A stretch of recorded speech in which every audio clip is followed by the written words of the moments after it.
Terhitung sejak Januari 2022 hingga kini Selasa 17 Januari 2023, pedagang sembako di Pasar Perumnas Klender, Jakarta Timur mengeluh harga naik. Pernyataan tersebut disampaikan Dini selaku pedagang sembako di Pasar Perumnas Klender yang dirinya menjelaskan belum merasakan penurunan harga sepeser pun. Bu, kalau kenaikan ini sendiri udah kerasa berapa lama Ibu?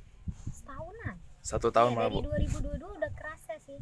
Nah ini makin naik lagi. Misalnya udah tahun 2023 ini naik juga gitu. Kirain kan cuma tahun kemarin yang naiknya gitu. Ternyata pas lihat tahun ini juga naik. Oke, itu berarti belum ada penurunan Bu dari 2022 itu? Nggak ada Belum ada. penurunan. Naik terus malah Bu ya? Naik terus, bukan makin turun. Naiknya kelipatan berapa Bu? 30%. 30% sekali naik. 30%, iya.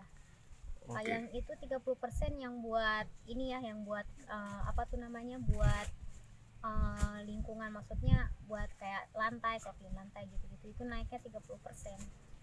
Oke. Ya kayak buat lantai, buat kebersihan lah gitu, buat di toilet itu naiknya sampai 30%. Sabun mandi gitu-gitu. Iya, itu naiknya bisa 30%. Tapi per kardus ya, bukan ini belum, tapi ada potongan juga kan. Tapi kalau misalnya harga netnya segitu 30% naiknya. Tapi kalau untuk harga sebelum naik itu berapa? Kisaran berapa? Kisaran bisa dibilang kalau sebelum naik itu per piece-nya 5.000. Habis itu sekarang ini 6.000. Ini untuk yang bahan sembako kan? Ini kalau buat pembersih, ya pembersih buat lantai, buat toilet itu semuanya kayak gitu. Nah, kalau sembako minyak sih udah lama gitu naiknya, nggak terlalu orang naik lagi ya udah gitu kan. Nah, kalau yang kagok ini yang udah kaget orang-orang yang di pembersih gitu. Kok naik lagi gitu.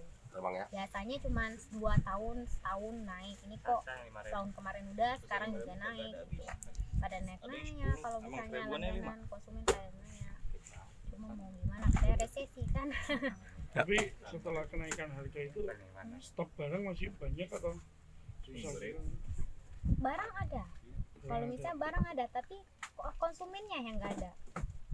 Kenaikan itu. Iya, karena kenaikan. Jadi beli yang paling dibutuhkan aja. Misalnya paling dibutuhkan minyak, beras, itu doang.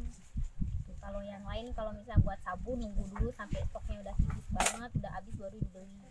Dulu belinya 3, sekarang belinya 1, 2 dulu, kayaknya gitu. Dampaknya ada nggak sih Bu ke pembeli yang ini Bu? Jadi lebih menurun atau gimana? Iya, pembeli sih ada, tapi dampaknya kayak penurunan ini aja sih, omzet udah turun. Oh, berapa persen sih Bu kira-kira Bu? Berapa persen? Lebih kurang. Sekitar 8 ada. 8% turun ya? Ada. Kalau omset dalam bulanan gitu boleh nggak? Omzet dalam per bulan. Sebelum ada kenaikan harga. Apa nih? Kenaikan apa sebelum ada peningkatan harga bahan sembako itu kira-kira omset kayak per bulan atau per tahunnya itu berapa? Bisa